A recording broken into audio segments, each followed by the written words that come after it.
There are dishes you cook, and then there are dishes you live. Feijoada is one of those. If you've ever walked through a Brazilian neighborhood on a Saturday, you know the feeling before you even see the pot, a slow, savory aroma drifting out of kitchens, the sound of conversation getting louder as lunchtime approaches, and that unspoken understanding that today isn't about eating fast. Today is about gathering. Picture a simple table that keeps expanding. Someone pulls up another chair. Someone else brings a cold drink, a story, a laugh that lasts a little too long. In Brazil, feijoada isn't just black bean stew. It's a tradition with a rhythm. It asks for time, patience, and a little respect for the process. And in return, it gives you comfort so deep it feels like it's been waiting for you. In this video, I'm taking you straight into that Saturday atmosphere and showing you how to make a complete, traditional feijoada the way it's meant to be: rich, balanced, and glossy, with layers of flavor that only come from doing it right. We're going to talk about what makes it iconic, not in a museum kind of way, but in a real-life way, the kind that ends with people scraping the bottom of the pot and insisting you take some home. And we'll start exactly where the soul of feijoada begins, the ingredient lineup. Black beans, the dark foundation that turns silky when you treat it gently. Dried beef and pork cuts that bring depth and salt and that unmistakable hearty richness. Pork ribs, calabresa sausage, peo, bay leaves, and that fragrant garlic onion base that makes the whole kitchen smell like something important is happening. If you've tried feijoada before and it came out too salty, too thin, or somehow heavy without being satisfying, you're not alone. Most people rush the beans, or they skip the slow desalting step and then wonder why the flavors never balance. Today, we'll fix that with the pro method that changes everything, and I'll walk with you through each stage so you understand not just what to do, but why it works.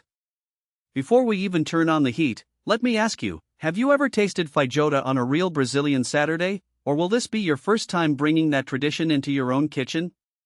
If you're curious about Brazilian food and culture like this, stay with me and subscribe, because once the beans go in and the pot starts to whisper, the best part of the story begins. In Brazil, feijoada isn't just something you cook, it's something you plan for.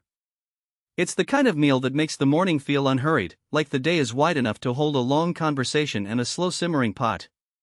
Picture a Saturday, the house is awake but calm, sunlight on the kitchen tiles, someone putting on music low in the background, and that first deep, savory aroma starting to bloom as soon as the garlic hits warm oil. If you've ever had a dish that feels like an event, that's feijoada. And because it's an event, it starts with respect for the ingredients. The heart is the black bean, small and dark, ready to turn creamy and rich if you give it time. Then come the meats that define that unmistakable flavor: dried beef, pork ribs, calabresa sausage, and peo. Each one plays a role. The dried beef brings that concentrated, cured intensity, ribs add body and a gentle fattiness that makes the broth feel silky, calabresa offers a smoky, garlicky punch, peo comes in with a deeper, slightly sweet cured note that lingers. Bay leaves slide in quietly, not loud but essential, giving the whole pot a warm, herbal backbone. And the base, always the base, onion and garlic, soften until fragrant, the scent turning golden and comforting before anything else even begins. Here's where people get impatient and end up disappointed: they skip the proper desalting, or they rush the beans like it's any weeknight stew. But feijoada remembers how you treated it. Those salted meats need time to relax, to let go of the excess salt so the final dish tastes balanced, not harsh. If you're curious, what's your biggest challenge with slow-cooked dishes: timing, seasoning, or getting the texture just right? Tell me in the comments, because I want this to feel doable in your kitchen. And if you're enjoying this kind of Brazilian food story, stay with me and subscribe, because in a moment I'll show you the method that transforms everything: the soaking, the browning, and the gentle simmer that turns a pot of ingredients into that glossy, soul-warming broth. Before we even talk about heat, we talk about time. Feijoada rewards patience, and the first real secret happens long before the pot hits the stove: desalting. If you're using dried beef or salted pork, give it a full 24 hours in cold water in the fridge, changing that water a few times. I know it sounds like a chore, but it's the difference between deep, savory flavor and a stew that tastes like the ocean. In Brazil, this is often the quiet Friday night ritual: someone in the kitchen, half listening to the TV, swapping the water with the calm certainty that Saturday is going to be good. Now, black beans. They're not just a base, they're the soul of the dish. After soaking, they should feel plump, ready, like they've finally exhaled. When they start cooking, watch what happens. The water darkens, the aroma turns earthy, and the whole kitchen begins to smell like something slow and real. This is where people rush, and it's the biggest mistake. If the beans boil too hard, they split and turn grainy. Keep it gentle. Feijoada isn't a sprint, it's a low conversation that gets better the longer it goes. And then the meats, each one adding a different note. Pork ribs bring body, calabresa gives you that smoky paprika perfume, and paio adds a richer, almost sweet depth. Instead of throwing everything in at once and hoping for magic, brown the meat separately. When a sausage hits the pan and starts to sizzle, the fat renders out and carries flavor like a spotlight. You'll see those golden bits forming on the bottom, don't lose them. That's where the stew's restaurant taste lives. In another pan, the classic Brazilian base, onion and garlic, slowly sweated until it turns soft and fragrant, not bitter, not rushed. Bay leaves go in like a whisper. Then everything meets in the pot: beans, meats, aromatics. It's not loud yet, but it's promising. If you're enjoying these little behind-the-scenes details, tap like so I know to bring more Brazilian kitchen secrets. And tell me, have you ever tried feijoada before, or would this be your first time? As it simmers, the broth starts to thicken, glossy and dark, and that's when we move into the part that separates good from unforgettable: how to balance the salt, the texture, and the final richness without losing the lightness of the meal. If you're not subscribed yet, this is exactly the moment you'll want to stay for, because the finishing steps and the sides are where feijoada becomes a full Brazilian Saturday. By now the meats have had their long, patient soak, and that's where most people finally understand what Brazilians mean by slow food.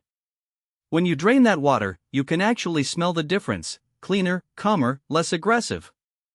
I like to keep the kitchen quiet at this point, because the next steps are all about building layers. A good feijoada doesn't taste like one thing, it tastes like time. So here's the move that changes everything: don't throw everything into the pot and hope for the best. In a heavy pan, a little oil, and you start browning the meat separately. First the pork ribs, then the sausage, then the beef. You're not cooking them through yet, you're giving them color, giving them that toasted edge that later melts into the broth. It's that faint crackle when the meat hits the hot surface, that smell that pulls people from the living room into the kitchen without even calling. In another pot, the base begins. Onion goes in and turns translucent, then garlic, and suddenly the whole house smells like comfort. Bay leaves follow, and the beans join in, black and glossy, like they already know what they're becoming. Then in go the brown meats, one by one, and you cover everything with water just enough to let it move, not swim. This is where rushing ruins it. If you boil it hard, the beans split, the broth gets flat, and the meats get tough. Keep it at a gentle simmer, like the pot is breathing. Every so often, you stir slowly, scraping the bottom, checking the texture, tasting the salt only after the flavors have had time to meet. And I want to ask you something while this simmers: in your family, what dish feels like a tradition, the one that only tastes right when it's shared? If you're enjoying this kind of Brazilian cooking story, a subtle like helps the video reach more people who miss real, home-style food. And if you want more recipes with the cultural why behind them, subscribe and stay with me. Because in a few minutes, we're going to do the final magic, thickening the broth until it turns velvety and dark, and setting up the classic sides that make feijoada feel complete.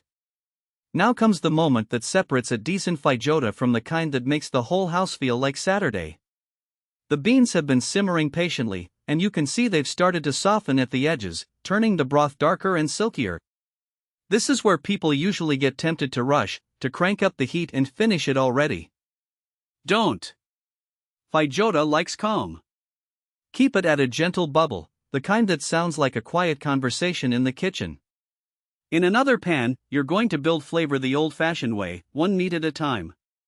When the pork ribs hit the hot surface, they hiss and perfume the air, that savory smell that makes everyone wander in and ask, "Is it ready?" Not yet. Let them brown until you get those deep golden edges. Then the calabresa and paio, those coins of sausage releasing paprika and smoke, leaving behind little caramelized bits that look like nothing, but taste like everything. That's the secret: you're not just cooking meat, you're creating layers. Back at the pot, the garlic and onions go in and instantly soften, sweetening the base. Bay leaves float up like little flags, reminding you this isn't just stew, it's tradition. Now you reunite everything, brown meats into the beans, along with whatever juices they left behind. The pot looks fuller, heavier, more serious. Give it time to become glossy. If the broth feels thin, don't add flour, don't mash aggressively, just let it reduce slowly, and stir from the bottom so nothing sticks. When you drag the spoon through, it should leave a brief trail that closes gently, like a curtain. Taste, and here's the key, hold back on salt until the very end. Even after 24 hours of desalting, cured meats can surprise you. Adjust gradually, and balance it so you taste the bean as much as the pork. And tell me something while this simmers. Do you like your feijoada thicker, almost creamy, or more brothy for dipping rice? If you're enjoying cooking Brazil like this, give the video a subtle like, and if you want more classics with clear, no-rush guidance, subscribe, because next we're setting up the sides that make the feijoada table complete. And that's the moment I wait for every time. The pot has done its slow work, the beans are tender but still whole, and the broth looks almost glossy, clinging to the spoon like it knows it's the star. I turn the heat down to a whisper and just listen for a second, the soft, lazy bubble, the kitchen smelling like bay leaf, garlic, pork, and comfort. Feijoada doesn't rush you. It asks you to slow down, to let time be an ingredient. Now comes the best part, building the plate the Brazilian way. A mound of fluffy white rice goes first, simple and clean, ready to catch that rich stew. Then a ladle of feijoada black beans and those deep, smoky meats spreading into the rice like velvet. On the side, farofa for crunch and that toasty, buttery bite that wakes everything up. Collard greens quickly sautéed with garlic, still bright and slightly crisp, cutting through the richness with a green snap. And yes, orange slices, cool, sweet, and citrusy, because tradition is smart. That little brightness helps your palate reset, and it's often said to help with digestion too. Before you dig in, one small health tip: the way Brazilian grandmothers love to slip into conversation. Beans are a great source of iron, and pairing them with something rich in vitamin C can help your body absorb it better. Those orange slices aren't just pretty, they're part of the logic of the table. I want you to picture a Saturday in Brazil, voices overlapping, someone laughing too loud, plates being passed, the pot kept warm because people come back for just a little more. Feijoada isn't only food. It's an excuse to stay together longer. If this video helped you feel that atmosphere, even from far away, leave a like so I know you want more Brazilian classics made the traditional way. And I have to ask, what are you most curious about Brazil? Its food, its regions, its music, or the everyday traditions behind dishes like this? Tell me in the comments, because I read them and I plan videos from what you're hungry to learn. And if you want to keep traveling through Brazilian culture with me, subscribe naturally so the next time we set a pot on the stove, you're already at the table.